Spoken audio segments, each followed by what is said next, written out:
me. And it's starting to rain here. Keep getting that from time to time. And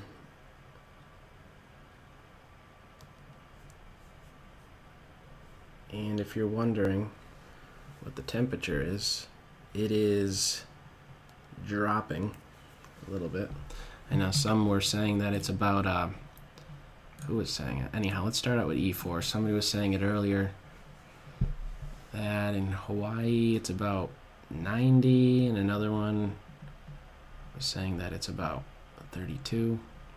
Anyhow, it's early or low 50s where I'm at, and rainy and cold.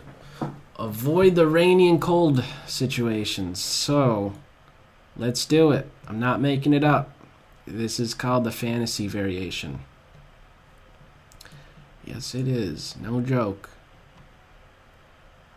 It's also, at least on ChessCube, being referenced as the Tartakower variation. So I try to rattle off those names in case you could, or you're wanting to learn more about them, especially those that are looking to improve their own opening repertoire, and you find maybe certain openings appealing to you. Maybe you can be researching them. For example, that last game that King's Gambit accepted. If that was appealing to you, you definitely want to look that one up, because I offered no good advice with that one. And, well, what do you do here? I'm not used to seeing such an early strike at the center. Well, isn't that different? My first thought was just play D5. My second thought is not play D5. What about C3? And if chop chop, I have still this center. Of course, if I play this move, my knight isn't going to be too happy about things. And I'm going to need to know how to reorganize my queenside pieces if I have a pawn occupying C3.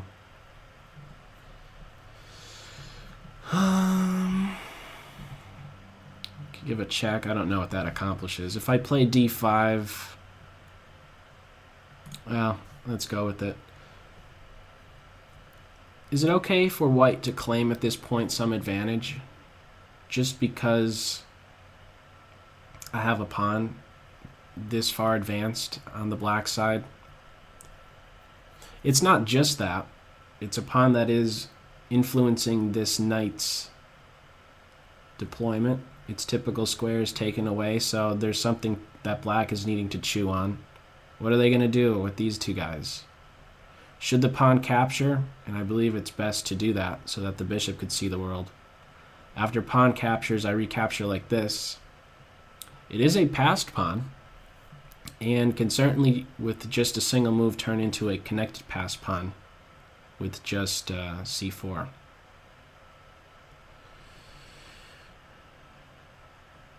So,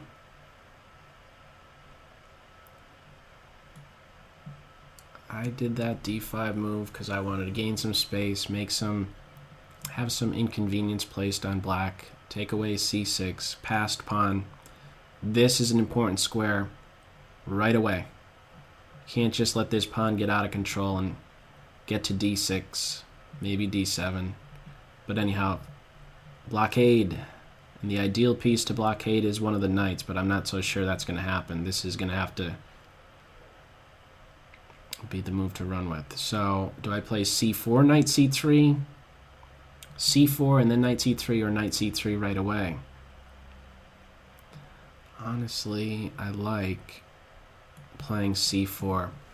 That way I'm not... that way none of my pieces... By pieces, I'm referring to those other than pawns. My pieces will not be having to watch over this pawn. Pawns should be watching over pawns. My knight could play to C3, my bishop could play here, seeing that black is just 2 moves away before throwing a rook on the e-file. I want to make certain that my king is also out of harm's way.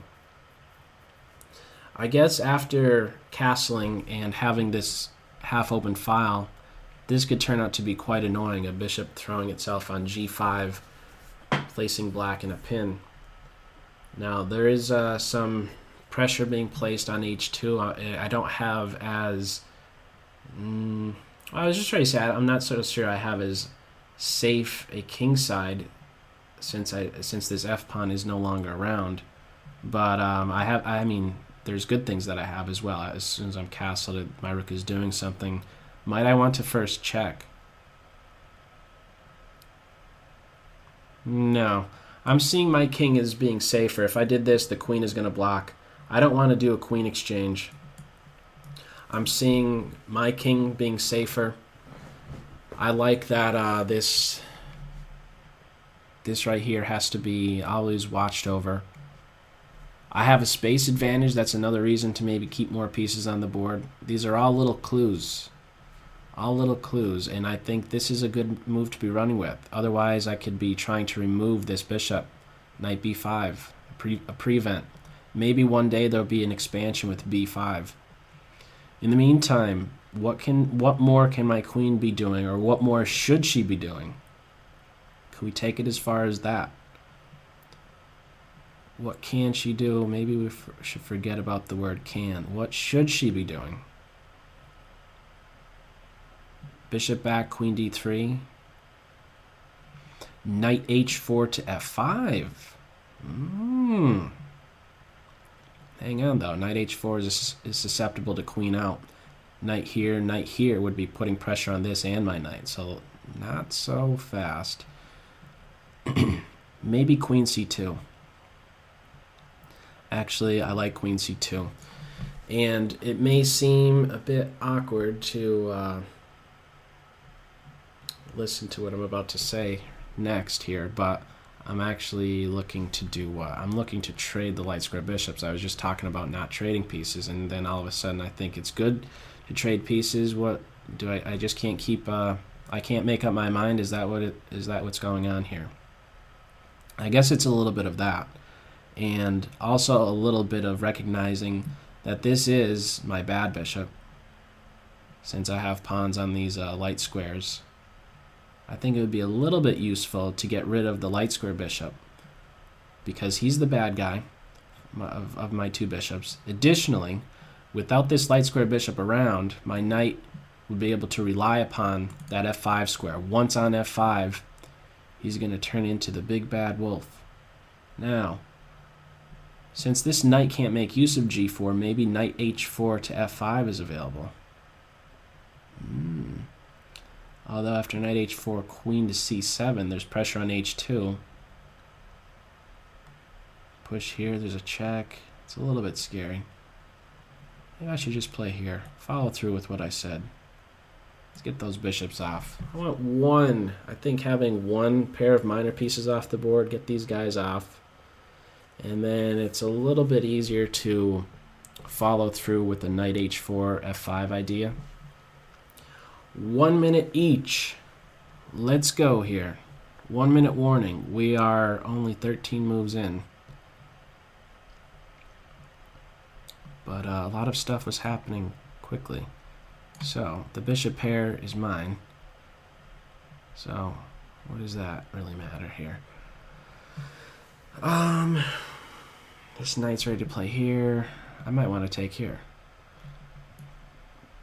Give it right back.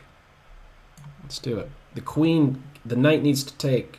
I think it's tempting to take with the queen, but knight takes, bishop takes, pawn. I win a pawn. Okay, I think I'm winning a pawn.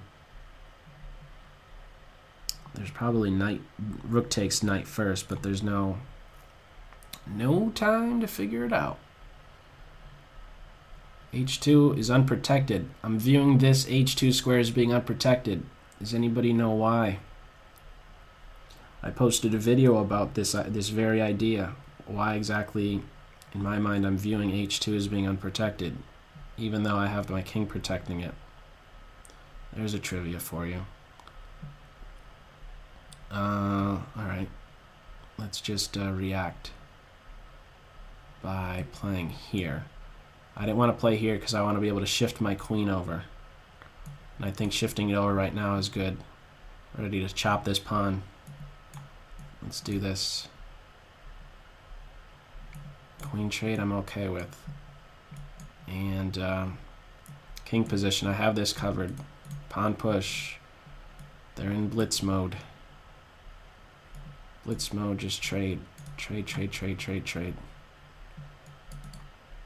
Grab pieces, kill this knight. Keep things real simple. Get rid of that tricky knight. Okay. I could have went with my c4 pawn. My knight was defending the rook right there in the ending. Didn't realize that. Okay, good game. Let's hit that rewind button. Backing up. And hopefully take a thing or two away. Hopefully I'll have more, something more to add here than what? Than the last game, than the King's Gambit accepted game. Anyhow, okay. So from your perspective here, what is the scoop? Fantasy variation. I think you'll want to look into the following on this next move. Namely, move 4. So if you're going to take, I think you really need to look into this e5 advance. That's my first suggestion, maybe my best suggestion right now. Instead of e6, there's so much less concern I have if you're playing e6 right now, because, well, why am I saying that? I'm saying that because I don't have to worry about your bishop maybe coming out to bother me. He's of no bother to me if you're playing e6 right away. So consider e5 striking at this center. And there's still, I believe, quite a bit you're needing to know even after playing e5, because a natural move is knight f3. I would think the majority of players would go with this in response to e5. After e takes d, then I believe bishop c4 turns out to be quite strong. So I think there might be something like e5, and after knight f3, I think bishop e6 might be the move. I cannot be certain, knowing that if the knight takes the pawn, there's this queen out to h4 move. And if pawn takes pawn, well, the queens can come off, and maybe there's a way that you could just be getting those doubled pawns back and then work against white having an isolated e-pawn.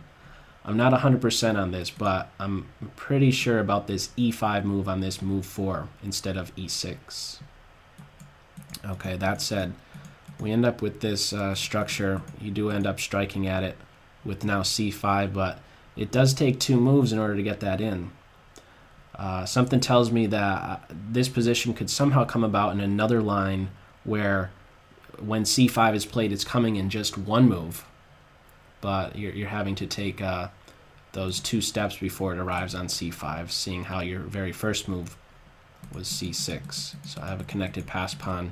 I think this is a good idea right here, a6, keeping a close eye on this blockader, because a typical idea is when your opponent is blockading your own pawn to try and remove the blockader, so you're renewing the possibility for advancing your pawn. I don't know if I gave you a window of opportunity anywhere. It's very difficult to work around this now because of these structural changes, because of the earlier decisions to maybe run with e6 and c5. It's once again my attention is drawn to the structure and the position, the pawns, and how once again how the pawns in chess are going to really act as the blueprint for the remainder, or not the remainder, but just the rest of your pieces. They're the instruction manual. They let you know what the rest of your pieces should be doing. And I don't know that you have a good plan to be going with this current structure. You're getting your pieces out. If you take my light square bishop, you're bringing my queen in. So it's understandable, like, why you would maybe want to take out my knight and have to deal with maybe just my bishop instead of my knight and stuff like that. But I believe I'll end up still standing better. Maybe the best try is going to be to recapture the knight, maintain the material, and then try to get it here. But even so, I think this is still pretty good for white. I have the rooks are working, and these guys are still looking for a job right here. So I think just coming all the way back, consider that e5 move at this very early stage instead of e6. Look into e5 a bit more.